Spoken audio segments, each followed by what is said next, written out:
Rapier wyewoluował z miecza na początku renesansu jako broń noszona na co dzień przez mieszczan. Był popularny w XVI i XVII wieku w Europie Zachodniej. Można go kojarzyć z powieści, na przykład Trzej Muszkieterowie, gdzie wcale nie walczyli szpadami, tylko właśnie rapierami. Jak również Szwedzi podczas potopu szwedzkiego używali rapierów. Rapier konstrukcyjnie jest pomiędzy mieczem a szpadą, ponieważ powstał z miecza, natomiast szpada powstała z przekształcenia się rapiera. Pod koniec średniowiecza, kiedy to rozpowszechniły się ciężkie zbroje płytowe, walka mieczem z takim opancerzonym przeciwnikiem stała się bardzo trudna, ponieważ cięcia mieczem stały się praktycznie bezużyteczne, gdyż nie przecinały tego pancerza i nie zadawały żadnych szkód przeciwnikowi.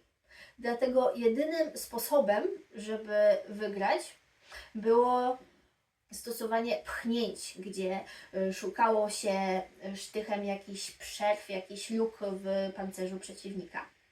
Ja tutaj mam miecz, żeby pokazać. Przy okazji powiem, że strasznie się obijam o meble tym rapierem. I gdy chciano zrobić pchnięcie, łatwiejsze było przełożenie sobie tutaj palucha przez jelec. Wtedy ma się o wiele większą precyzję, ale takie przełożenie było najprostszym sposobem, żeby tego palucha w walce stracić. Dlatego wymyślono coś, co się nazywa ośla podkowa, czyli taka specjalna osłona. Tutaj ją widać na rapierze. I wtedy bezpiecznie można było sobie taki palec przez jelec przełożyć. Powstało wówczas coś, co nazywało się mieczorapierem, gdzie głownia była jak u miecza, natomiast występowała ta ośla podkowa, no i jelec został tak jak był. Później głownia została odchudzona, stała się cieńsza i lżejsza i wtedy to nosiło już nazwę rapieromiecza. Potem wymyślono, że można by sobie dłoń czymś zabezpieczyć i dodano tak zwane obłęki, czyli takie pręty tutaj zasłaniające dłoń. Ja sobie już odłożę miecz.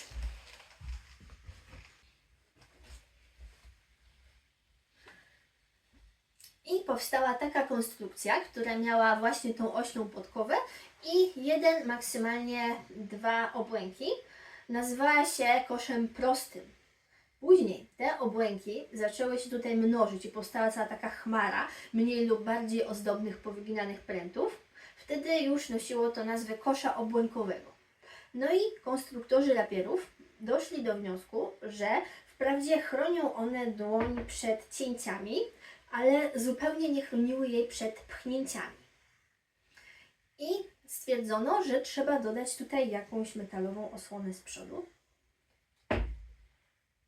Powstał rapier typu Pappenheimer. Jak sama nazwa wskazuje, jest to jakiś Niemiec. Pochodzi on od hrabiego von Pappenheim, który podczas wojny 30-letniej wyposażył swoich żołnierzy w takie właśnie podobne do tego rapiery. I ma on już tutaj dwie takie osłony, dwie miseczki chroniące dłoń przed pchnięciami. W tym momencie następowało stopniowe zwiększanie się rapierów, wydłużanie głowni. Ta ma niemalże metr długości. Chodziło o to, żeby zyskać dystans, przewagę nad przeciwnikiem, żeby zdążyć go nakłuć, zanim on nakłuje Ciebie. Ale przez to stawało się to też troszkę takie mało poręczne i dosyć ciężkie. Następnie te osłony zaczynały się zlewać w taki jeden kosz i tak powstał rapier dzwonowy. W tym momencie rapiery zaczęły się już skracać i robić jeszcze bardziej lżejsze. Myślano, co by tutaj jeszcze odciąć, żeby to bardziej odchudzić. te kosze mogły być na przykład ażurowe. I tak jak to się wszystko zwiększało, tak potem zaczęło się zmniejszać. Kosze również zaczęły się zmniejszać, aż do takiej formy i tak powstała szpada.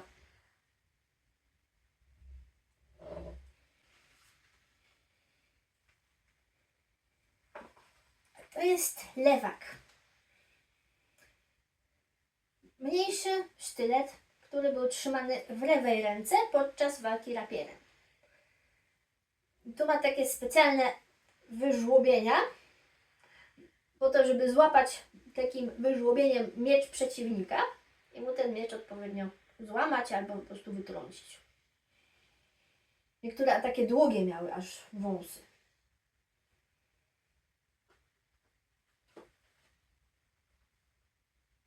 Bardzo niewygodnie to się nosi. Tu mi jedno sterczy i się majta. Tutaj drugi kolec. A to jest ładne. Bardzo lubię takie szeregi klamer.